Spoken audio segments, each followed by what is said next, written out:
private space. I want to do it with you. We're going to do this. And he was able to throw away all his old papers. He had old socks at the bottom, but he did really good. But staff told me the next day when they went to check it, he had a fit. I said, do not check it. We'll do it weekly. Don't worry about what it looks like. We'll do it weekly. So it went good. Good. I love that. Awesome. All right. Anybody else have anything from the previous weeks? No? I was going to say, for me, for my skill building for the task, my gal that I'm working with on it, she has a really bad memory. She cannot remember. And so I had to make the tasks like something that I could repeat multiple times. Yeah. So we're going over and we've done it every day this week, but yet she still has forgotten, but she can pass the BIMS. So that's why I'm like, okay, we're going to keep trying this. Okay. I'm not giving up. We're going to keep doing it. All right.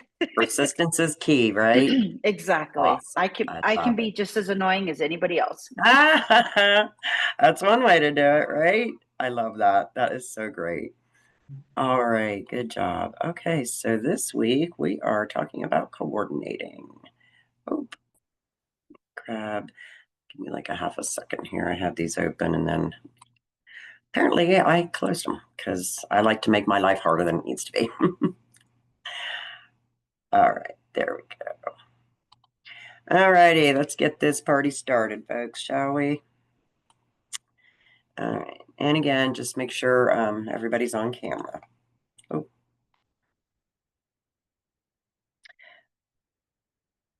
Okay. Everybody got the handouts this week? I almost forgot to ask. Yes. If I don't hear a no, I'm just going to keep going. All right. All right. Good deal. All right. So we talked about last week. All right. Give me just a second here. I got a little poll for you guys. Maybe. Where's my poll? There it is. Okay. So I just sent a poll. Everybody's got it? I don't hear a no, so oh, you guys are quick. Okay, so now we're going to talk about this like throughout the hour. But once we get everybody, 80, I think 6 out of 12. Okay. 9, 10. Well, you're flying through them. Nice. All right. So can you contact resources to help with coordination for a client if you don't have a release of information? All right. I think I need 2 more. And then everybody will have it done. It's 11. 1 more.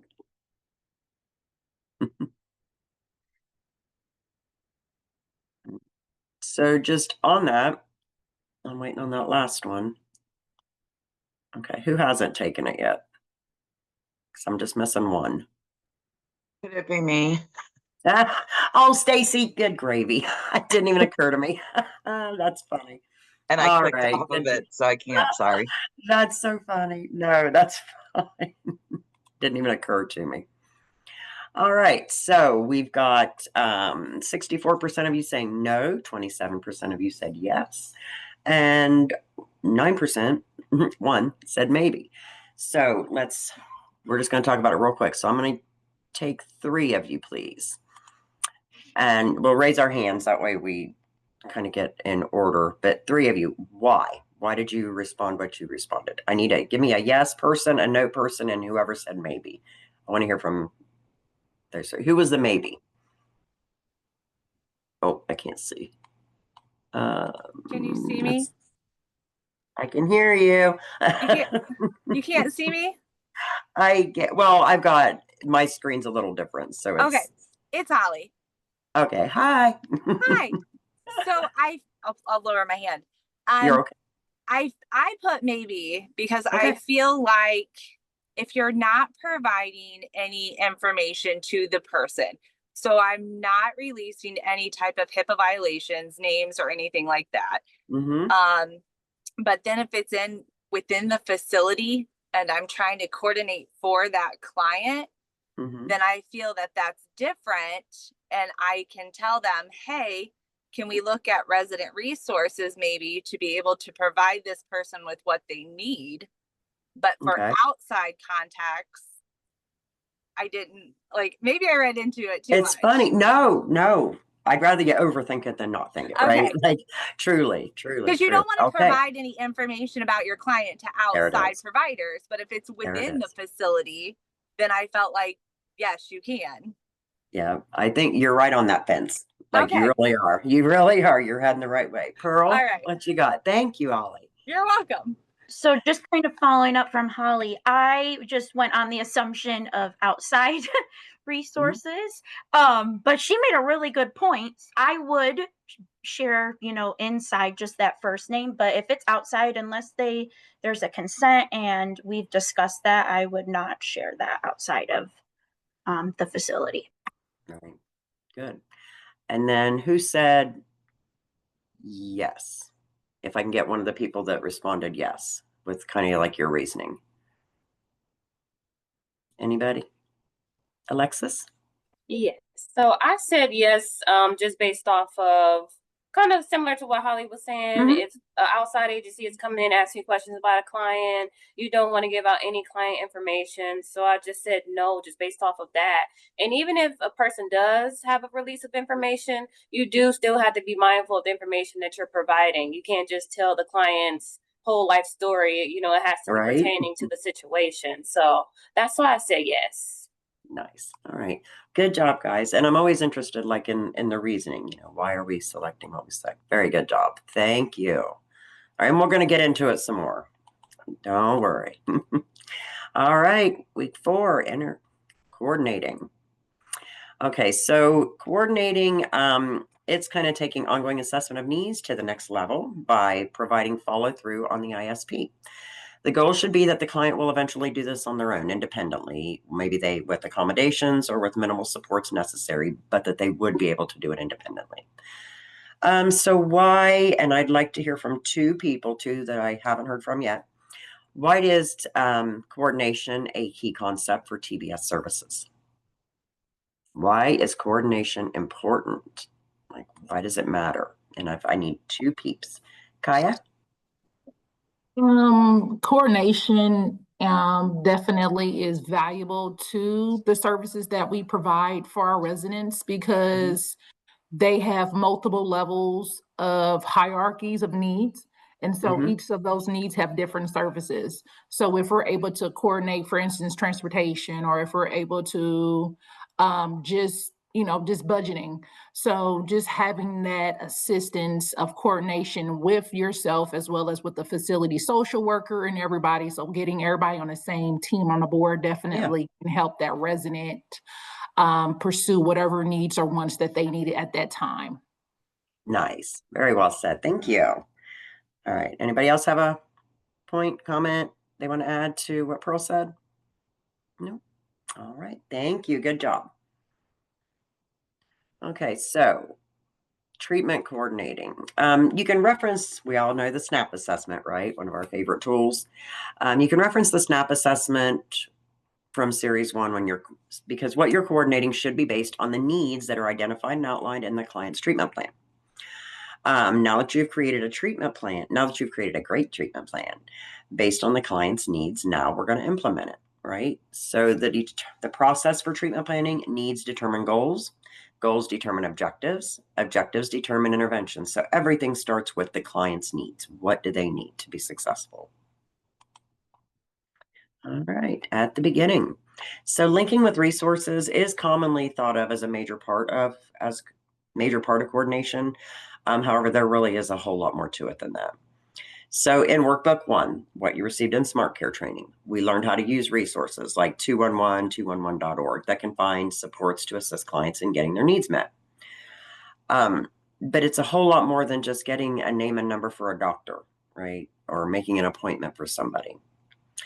All right, so the first handout that you were sent covers 211, but it also covers other crisis services. It's the Suicide Crisis Lifeline, Veterans Crisis Line, Crisis Text Line, the Trevor Lifeline, and the Trans Lifeline. And those, if you have a client who has unique needs or those special populations, there's help out there. All right, and then just some more continued on that one, some deaf crisis resources. And again, this is reference handout 4.1. I thought I had that pulled up. Oh, shoot, I didn't. Everything is taking like 3 days to load for me today. I am so sorry. I meant to pull this up. Okay, so this is the handout that you were sent. All right, so it's got tons of resources on it that are available for you and your clients. All right, so Stacy, I lost my cursor. Hang on a second. It tends to vanish on me for some reason. All right, so we are providing crisis information for TBS today to share with your clients to prepare for a crisis, right? Maybe a safety plan. TBS provides crisis management, which is a wraparound service, hopefully a plan to prevent a crisis and or to support your client after a crisis has already occurred and it's over. So, okay, so we, excuse me. So TBS specialists, we don't provide crisis services. You want to make sure that you're in contact with your supervisor if you do have a client who is in crisis right now. And defer to your client's therapist or NP who may perform a crisis assessment or refer that client to a higher level of care if they're continuing to struggle. So, but keep going because it doesn't stop there. You want to go deeper into, we're going to go deeper into best practices for quality coordination because linking with resources is commonly thought of as the major part of coordination. Again, there's so much more to it than that. It's how to find the best resource or referral. What to do after we've hooked our client up with the correct resource or referral that they need, and making sure that we're staying HIPAA compliant. All right, so some things to consider. This is going to refer to handout 4.2. Grab that for you real quick. Oh, and that would be this one. All right. So this is handout 4.2, coordination with referrals. Now the following slides, we're going to kind of get into the remainder of it. But so this just kind of breaks the best way to coordinate on behalf of your client with another organization without HIPAA violations and providing too much information. So it's a nice tool. It's a good handout to break things down for us. All right. So, and again, clients can make decisions regarding some of their own basic healthcare needs. Clients might need additional support making decisions on more complex needs. Now, in treatment, this is where TBS specialists can step in with their expertise to coordinate, assess, support, educate, and advocate. Now, you may be developing several interventions at a time, such as assessing needs, advocating, because clients may need assistance with developing the confidence and skills to independently make decisions or to advocate for themselves. So in most cases, coordination is a collaborative process where the client, caregivers, physicians, the whole team comes together to agree on services that are going to best promote the individual's goals and objectives. TBS specialists need to be person-centered, but it's also a teams-based approach when you're coordinating with other providers and other members of the care team, right? It's a group effort. So as a further resource for TBS specialists, we're going to look at the step-by-steps of coordination.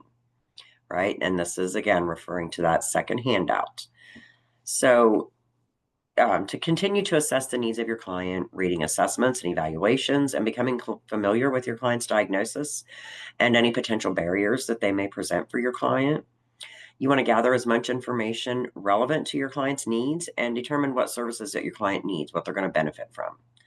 And figure out what are your client's current barriers so that you know which direction in choosing the right resources for them. Like what's getting in their way. Determine what services does this specific resource physician program have, and if they're in your client's local area. You can do that by browsing the internet. That 211.org comes in handy there, or even contacting different agencies to see what programs they do have available and are they in your client's area. Facilitate discussions and meetings with the different agencies that you can potentially collaborate with. Talk about the benefits, what kind of staff engagement, the do's and don'ts, and how this resource conducts business. Like what's their day look like? Determine if they're accepting new clients. What type of client population do they have? What are the levels of care and needs that they accept? Right? These are all important factors. All right, so once you've completed all those steps, you've done your research, you've visited different resources, and now it's time to inform and educate your client and the guardian on that particular resource. So you're going to want to outline the pros and cons and what your client, excuse me, and what your client will expect from them. If they have brochures, handouts, any visuals, just anything that's going to give your client the information they need to feel comfortable using that resource, answering any questions that they may have, ahead of time. So sit down with your client, give them the option, if applicable, to decide, do they like this place? If it's possible, could we go visit there maybe? And just see if it has what they're looking for. So after your client has selected and been linked with the resources and referrals, now your job continues, right? That's not the end of the story. That's not where it stops. We keep going. There's more. There's always more. Follow up. So with the client or guardian's consent and a release of information, you'll want to follow up to ensure that that resource or referral is appropriate for your client, that it will meet their needs, that it's going to be okay for them. So any barriers to coordination? No, your clients have likely encountered multiple barriers. Maybe they've been put on a wait list. They need transportation. The client is hesitant or anxious to engage with a new provider. It could be scary. Maybe the client doesn't understand the purpose of this new service. I mean, the list of reasons can go on. Barriers, sorry. But a great place to have staff. Remember to help your clients use their coping skills to help address any mental health symptoms related to barriers. Like if they're getting anxious about using a new service or, whatever this new resource is, remind them you have, the coping skills. We can practice our deep breathing, while we're thinking about it to kind of get in a good place. Just kind of helping them overcome that at the same time. So checking in, keep monitoring with your client, checking in with your client and the new resource or the referral. Your support may be necessary to promote the client access or participation. So continuing to assess needs can be part of coordination as well as skill building and education. Because we want to educate about what the reason for the referral is. What are the expected outcomes? What can the client expect? What can the family or guardian expect? And normalize your client's anxiety around working with a new provider or engaging with a new group, activity or treatment. Provide support and actively listen, right? Let them know everybody's nervous when you start a new job or go to a new facility, right? It can be intimidating. But just again, reminding them to utilize the coping skills they have. So handout 4.3, I will send this after class. It's a huge guide, but the reference guide to DD self-advocacy groups in Ohio. Actually, I can. Okay, maybe I can. There it is. Okay, and again, I'll send this out to you after. But this if it would load. So this is just a nice, it's a very good resource. It's broke down by county and there's just all kinds of different things available into resources available in it. Oh my goodness. If I can work on that talking. All right. So just a quick refresher on HIPAA and confidentiality. Did you guys get the release of information? Well, if you got your handouts, you would have gotten the release of information.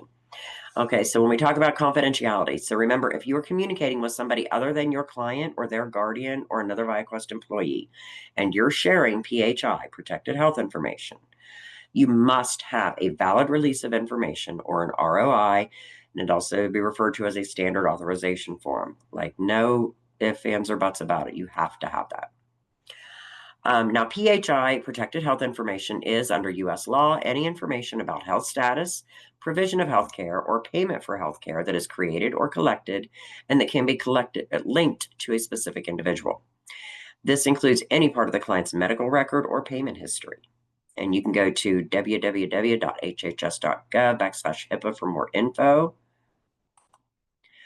So under the HIPAA Act, PHI that is linked based on the following list of 18 identifiers must be treated with special care. These are things that are going to identify, that could potentially identify the person. Names, all geographical identifiers smaller than a state. Dates other than a year directly related to an individual. Phone numbers, fax numbers, emails, social security numbers. Medical record numbers, health insurance beneficiary, account numbers, device identifiers, like on pacemakers, for example, vehicle identifiers and serial numbers, like license plate numbers, certificate or license numbers, URL, websites, IP addresses, biometric identifiers, fingers, retinal prints, full face photographic images, any other unique identifying numbers, characteristics, or codes. None of this information can be shared without an ROI. None of it. No ifs, ands, or buts. Okay, so we'll back up here a little bit. So this is, I know it's kind of hard to read, but this is our policy COR 2.02. This is uses and disclosures of PHI. Sorry, I'm having trouble talking today. Personal health information. So we do follow our policy. Okay, so how do I know if an ROI is valid? Well, we're going to go through this quickly.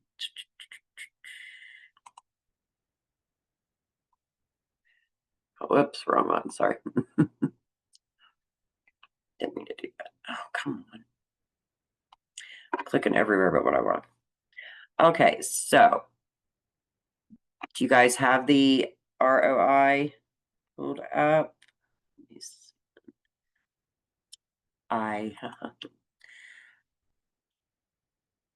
Bear with me just a second. I inadvertently closed it, and I'm so sorry. I did not mean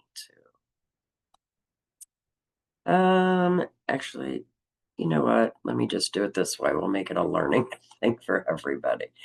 So to find it, I'm going to go to Paycor.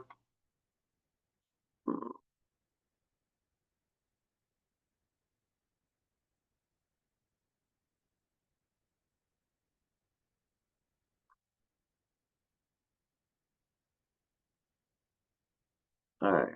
So to find, can you guys see where I'm at? I'm over here in the right-hand corner. To get to resources, just go to your profile.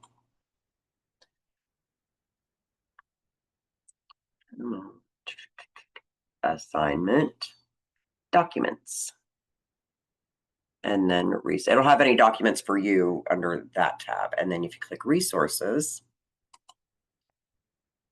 and let me come here. Oh, sorry, I need the number. COR 202, okay. Couldn't think of it. You'd think I'd know that by now, wouldn't you?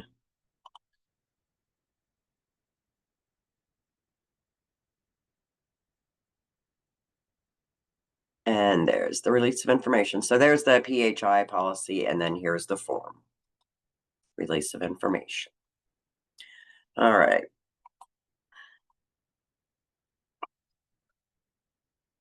Let's go through that. Okay, can you guys kind of see this? Or is it too? Pull it up here a little bit. All right, so we're just going to kind of touch on each section here. So the first section, anything with an asterisk is required. It has to be filled in. So we start with our client's name, address, city, state, all that good stuff. Date of birth. Now, a common error that we do see is the disclosing entity. Now, that is always going to be ViaQuest, right? The recipient is the entity that we're disclosing the information to. And then let me get back down here. What is the reason? We're in section 3, the reason for the disclosure and the health information to be disclosed. And then specify if there's a specific period of time. And then signatures. Make sure that they are signed, whether the client or guardian, and dated.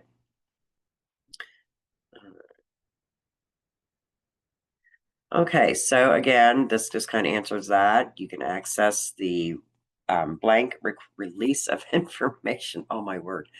Release of information on Paycor. I just kind of went through the steps for you. That's where you find all of our policies, actually.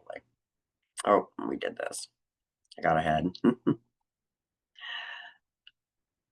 All right.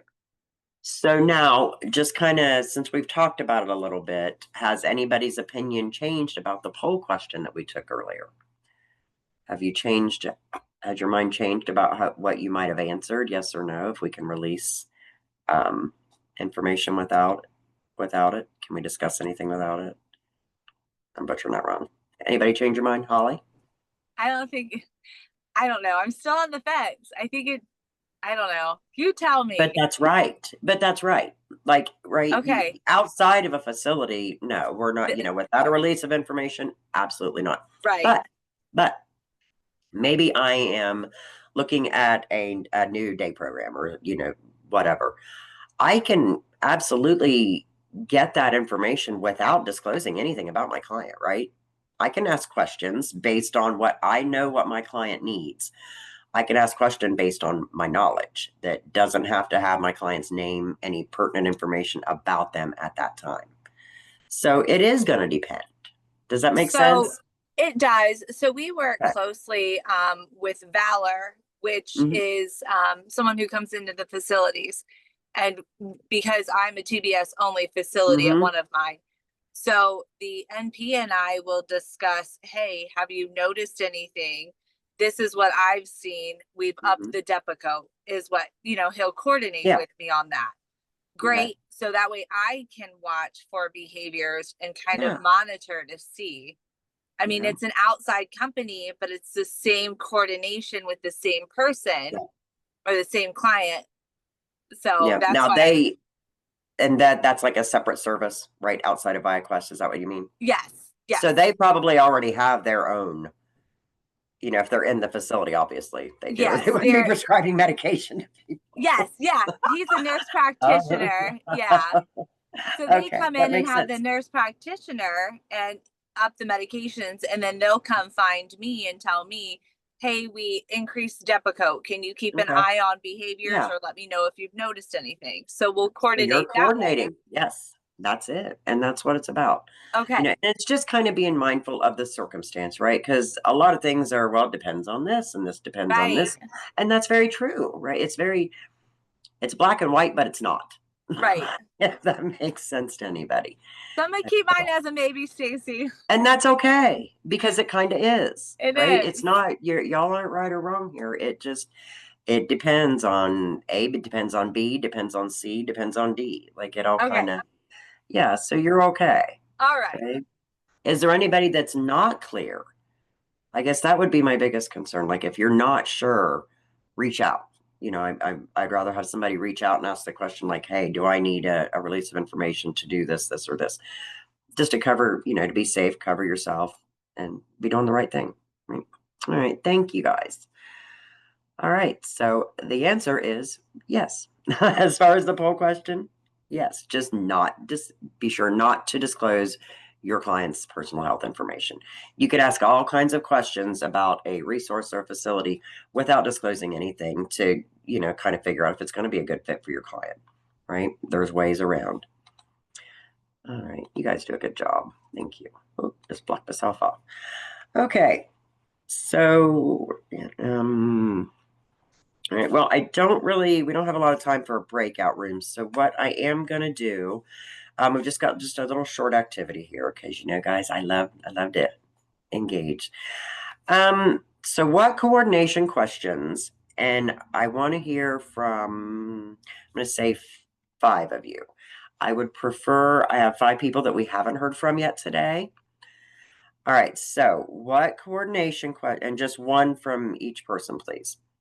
What coordination questions could you ask that would not disclose health information of your client. So if you're looking at we'll just say a new day hab program or a new community program or something.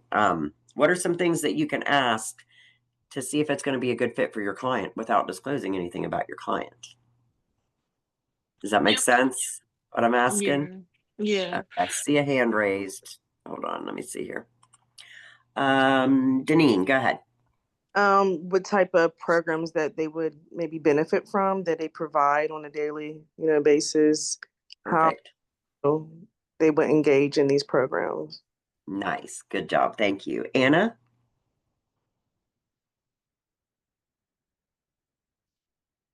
You're muted.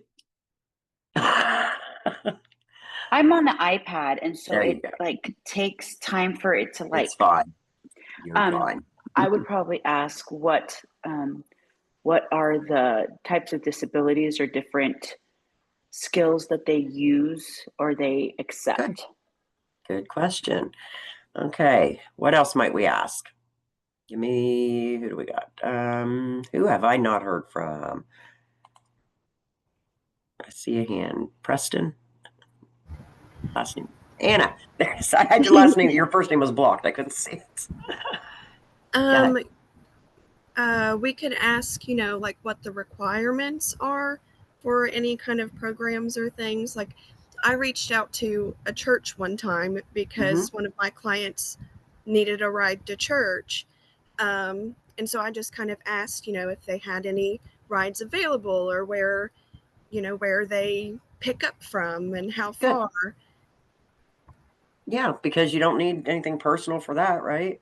Right. Good. Very good example. I see. Okay, who else raised their hand? I can't see the name. I raised my hand, but I was going to say something similar for like a day hab. Ask if they do transportation, because some do, some don't. Like, would they be willing to pick up, or would they need to also find a transportation?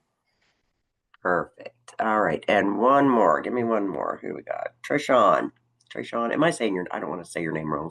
No, you are saying it correctly. Okay, good. I was gonna say talk about scheduling, because sometimes what I found working a day program 5 days a week is too much for a client. Would they be able to come 5 days a week, or Monday, Tuesday, Friday, or 2 days a week? Figure out what the client can handle on a regular basis. Perfect. Love that. Great job, you guys. And every one of those are correct, right?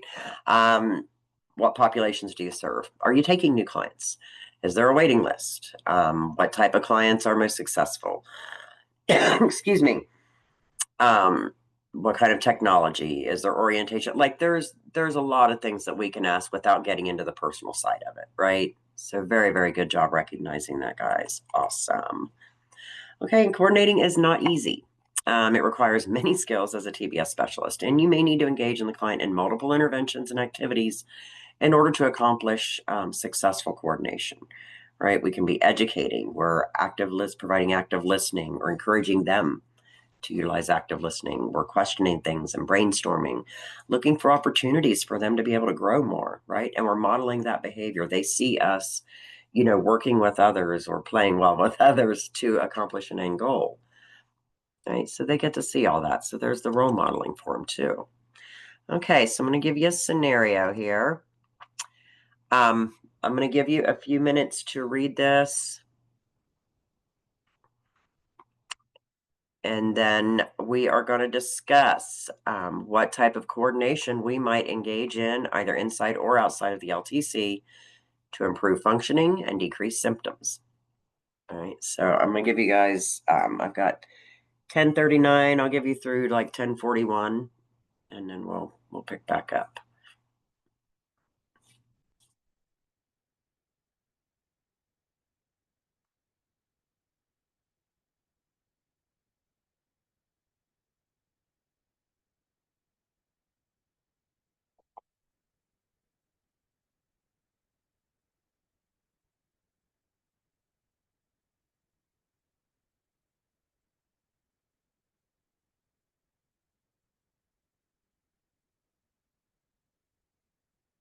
More seconds. Everybody, how you guys doing? Everybody getting it read? If I don't hear a no, I just assume and keep moving. Okay. All right. Okay, so if you haven't had a chance to participate yet, be prepared. Oh, whoops, wrong way. Okay, so what can we, and let's do the raise our hands just so I can kind of keep track of who I've got and who I don't, if you don't mind, please. All right, so what can, oh my word. Okay. What do you got, Holly? Due to her limited mobility, I would try to coordinate with physical therapy and occupational therapy to see if they're able. And then also you want to coordinate maybe with the dining room to ask them, do you have any substitutes? So if she does not like what's on the menu, is there something else that she can choose from? And then you want to coordinate with activities to see what kind of adaptive equipment that they have, or someone like us, TBS, can sit with her and assist her in bingo. Maybe, you know, if she can't move the numbers or can't place the things on the numbers, we can assist in that. Yeah. But coordinating with dietary, PT, OT, and activities, I think would be our number one thing. Awesome. Thank you. All right, Pearl, I'm going to have you next. And then Lynn, I'd like to hear from you after Pearl. Thank you. Go ahead, Pearl.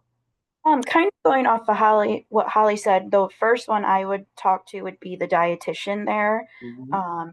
And the dining room, like she said, just to go over, like, is it maybe something that is more than just she doesn't like it? Maybe she's having a hard time swallowing or chewing. So also maybe following up with with like a nurse practitioner or, you know, the DON to address that as well, just to make sure, you know, it's not like a swallow test that needs to be done or something like that. Nice job. Good job. Thank you. Lynn? Where you at? Lynn Frazier. I'm sorry. I cannot figure out how to raise my hand. That's why I be like, it's okay. Don't you worry. You don't apologize. I'm You're like, good. hello. Okay. Anyway, I think my first of all, I would get with TBS to kind of educate her on the effects of her health, what overeating might do to diabetes, the swollen legs, and kind of get TBS to work with her on ways to recline in chairs, work with her on the menu of the foods that she likes. You know, like, what would you like to see? You know, what would you like to eat? And kind of make up her own menu, you know. But I would definitely work on her mental first. Yeah. I would want her in physical therapy, occupational therapy, TBS, because I don't care what we do. If they're mental and they're not receiving it, it's not going to work. So I think I would go with the mental health first side of it. All right. Thank you, Lynn. Kaya?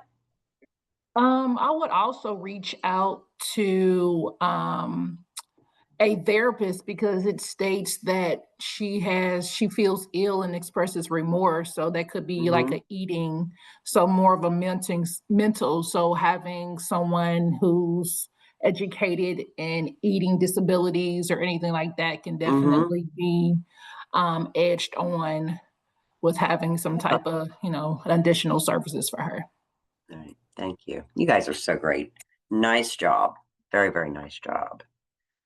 Yay. All right. Interventions. Let's get to our progress note.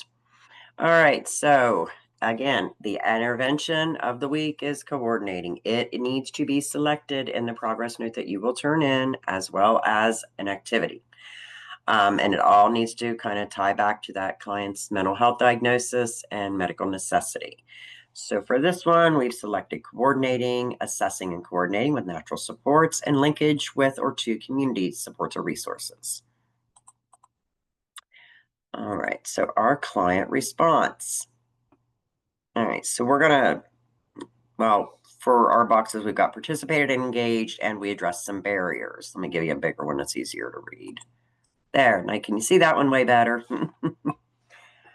Okay, so this example includes client quotes, references to the diagnosis of depression and anxiety, how this is exacerbated when the client does not stick to their diet, and the client response to the activity of coordination is mentioned.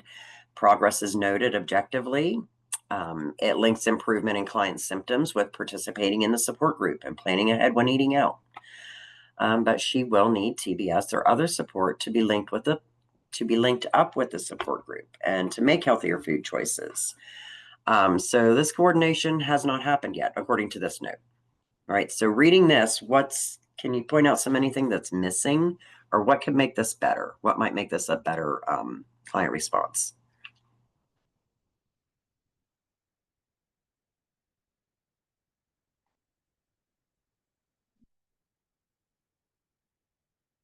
Anybody? Or are you still reading? I was gonna say maybe for the healthier food choices, maybe talk about how many times per week she'll probably use that, or what healthy food choices are available. Maybe we talk about that. And then if there aren't any, maybe talk to the dietitian about it, about maybe offering more healthier food options. Right. And that might be something for the homework, like for the plan, you know what I mean? And moving forward. Is there anything missing here? Anything missing that we can think of? Oh, sorry. Didn't mean to do that. Right? We're missing our activity. What did we do? Like, it's always easy to see when somebody points it out. Right? That's fine. So it's just missing the name of the activity that they engaged in session. So how could, as a TBS specialist, how would you coordinate client participation in a diabetes support group with any of the resources I've given you today? How might we do that? How can we hook somebody up? All right. Has anybody not participated today? Have I heard from everybody? It's really hard for me to keep track. I'm not gonna lie, guys. Taylor, go ahead. I have a younger guy that at one of my facilities, and so he has like a smartphone and Facebook and stuff. And I was able to help him find support groups on Facebook. And now he has so many friends on there. Every time I go into his room, I see him once a week. He's like, and this is what I learned. And did you know you could make pizza crust with chicken? And like, he always. That's awesome. But coordinating with him. So you've actually already done the resource. Like, that's awesome. I love that. Good for you. Good for your client. That's great. All right. So, yep, that's one way we can do it. What's another way we can do it? To utilize Facebook. What's something else you can do? Like she was saying, I'm sorry I can't raise my hand, but like she was saying, I work in the homes. I actually go into their homes. So we do a lot of cooking, healthy meals, and I'm big on slow cookers. So we might throw some meat, some vegetables, not a lot of starches, but I have one client and he does that. He looks up recipes, he combines things in a slow cooker and he cooks them. And he's so proud to send me pictures of what he's cooked. So it's a good thing. Yes. That's awesome. Thank you for sharing that. Anna? You're good. Okay, there we go. So I have a gentleman that we're in a long-term facility, and he actually has gotten better to the point where he is trying to want to cook his own food, and he wants to have his own. So I have been able to get him connected with 211 and different things about getting him That's fantastic. into maybe an assisted living versus being in a nursing home. That would be amazing. Yeah. So I have been using all of the resources, and I've been using the facility and the social workers and so this has been it's actually been like a 2-month process that we're going through. It is a process, right? It's very much a process. But his attitude has just changed completely. He's gone from being depressed to being so excited that this is a possibility of being able to look forward to. He sees me every day and he has a big smile on his face every time he sees me. Doesn't that just do your heart? Yeah. So that's I did a lot of 211 with him and getting him connected with the vouchers and the assessments and stuff like that. So good for you and your client. That's awesome. Good deal. All right, Holly. I know. Are you sick of me yet? I am never sick of you. Okay. Never. I have an assisted living lady who we actually will do Zoom meetings with a support group. We have a dietitian who will come down, and the dietitian talks to her in the facility to kind of help coordinate healthy foods, starches, carbs, things like that. Yeah.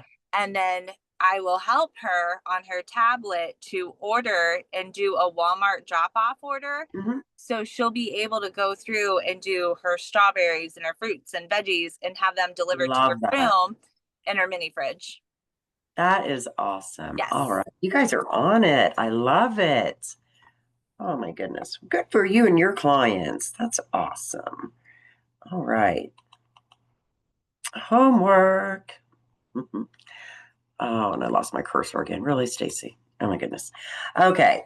So our homework needs to outline what the client's going to do outside of session, right? To continue to work on their goals and objectives and how they're going to continue practicing whatever, you taught or discussed with them in session. So here is an example plan. Now this takes into account the client's needs and preferences to plan ahead in response to dining out to increase positive self-talk and decrease depression. It should be specific about who is doing what, when, and why, right? So take a second and read over that. What does it tell us? What are we going to do? Link Meredith with the diabetes support group. Working with Meredith's son prior to the lunch outings to figure out where she's going to go, right? That'll help. And then coordinating with a nutritionist, coordinate with her son. So does it make sense kind of how it ties everything together with the coordinating for everyone? If not, please let me raise your hand, speak out if we got a question. Not sure. All right, well, as usual, we're trying to work ourselves out of a job, right? We're always working towards discharge. As your client is nearing discharge, you need to reassess their needs again. Plan how they'll get their needs met after their discharge from ViaQuest services and set those needed services into place for them. Now, this models for them how they may advocate and coordinate for themselves, right? They see you reaching out and making these appointments, then that's showing them how to do it. So once you're no longer there for them, they will have the ability to take care of themselves. So this gives an idea about what services may be appropriate for them after their discharge because we want them to maintain their progress. Right? We don't want anybody to go backwards. We want them to keep moving forward. All right. So let me stop sharing this. So for the upcoming week, do we have any thoughts? Should have, if you're not, of how you're going to be, and just listening to all the engagement today, I don't really have a lot of doubt that you will, but how we're going to use coordinating with any of the activities we've used moving forward.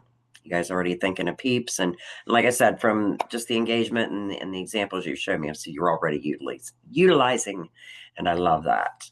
Is there anything specific coming to mind? Any questions, comments, concerns? I have a lady who is blind. Okay. And so she obviously loves to read, but she reads obviously Braille. Right. So I have been trying to locate, and this is kind of my next process is I'm going to talk to the DD services or whatever for the blind and deaf and see if I can't maybe find a way to get her books or audio books or a tablet where she can get audio books. So that's kind of my process. Stacy, maybe. They get, I'm dealing with that right now. I have a lady in the facility.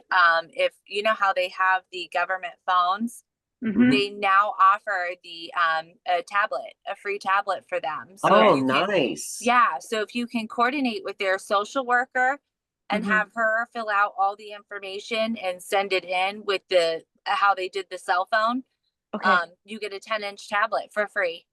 Okay, that's perfect. Awesome. Now, do they still provide the monthly service? They do. I don't know. I know it used to be back when it was 250 minutes a month or something like that. Yeah. Okay. That's awesome. So there's still a limit, but she does, because that is how one of my ladies reaches out to family and friends is through Facebook and her tablet. Yeah. Okay, perfect. So I would definitely look into that. Yes, thank you. I appreciate that, Holly. That's great. What was that program? What was that program? It's the program that you go through for the government phones a while ago. They called them the Obama phones. Yeah. But you go through that, and it's that same government process, and they'll give you the 10-inch tablet. Nice. So Okay. I just did that with if you my just client. Google search it, it comes right up. Okay. All right. Thank you. You're welcome. SafeLink. That's what it is. SafeLink. Yes. SafeLink. Yep. Okay. Yep. SafeLink.com.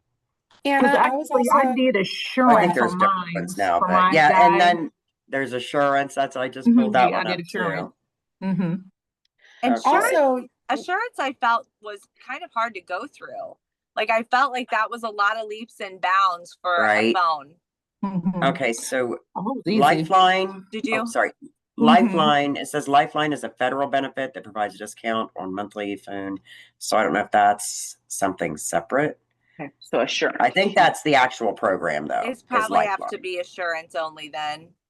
Well, this is separate. Like there's Assurance, there's SafeLink. Like I think there's just different providers under the program, if I remember. Okay. But it's been several years since I've done anything with But it. yes, But look into the that. program is called Lifeline. That's what I was looking for. Yeah. Taylor, it sounded And like if I can, you had something to say as well. Taylor. I was just gonna tell Anna that I know she mentioned books. Your library, even if your local library don't have like the audiobooks, and they'll coordinate with like other libraries outside, because I'm from a small area, so our library doesn't have it. But they got like with I think like Cleveland Library, and they send down audiobooks and Braille books that go with them. awesome.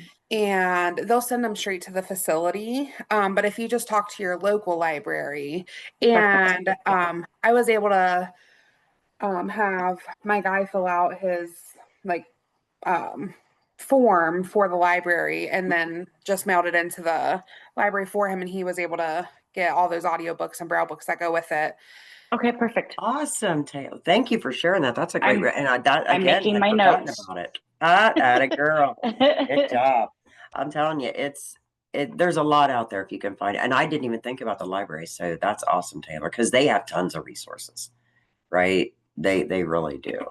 Oh, you guys are great. I love this. All right, so we're gonna be out of time here in a minute. So does anyone have any questions about this week's homework, moving forward, like anything at all about what you're doing, what's happening? Okay, so just a little reminder, the progress note needs to be from this upcoming week. It cannot be from 10 a.m. backwards, right? It's got to be from 11 a.m. on through the next week. If you have any questions, you get stuck, you're not sure, please reach out as soon as you can.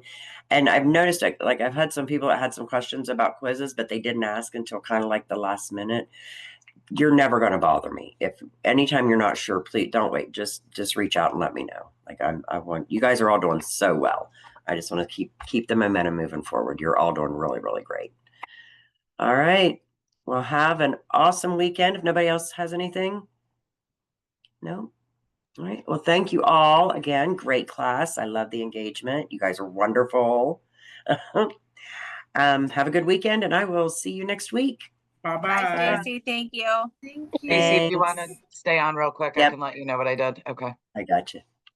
Wait a minute, I'm trying to leave. You're fine. You're trying to nose in on our conversation. Oh, she cracks me up. She's so funny every week. So the last class, obviously everybody was there. This one, there were 4 missing. So I did do the X's, and then I put absent just in the, and then I put the date for you in the last. Okay. Yep.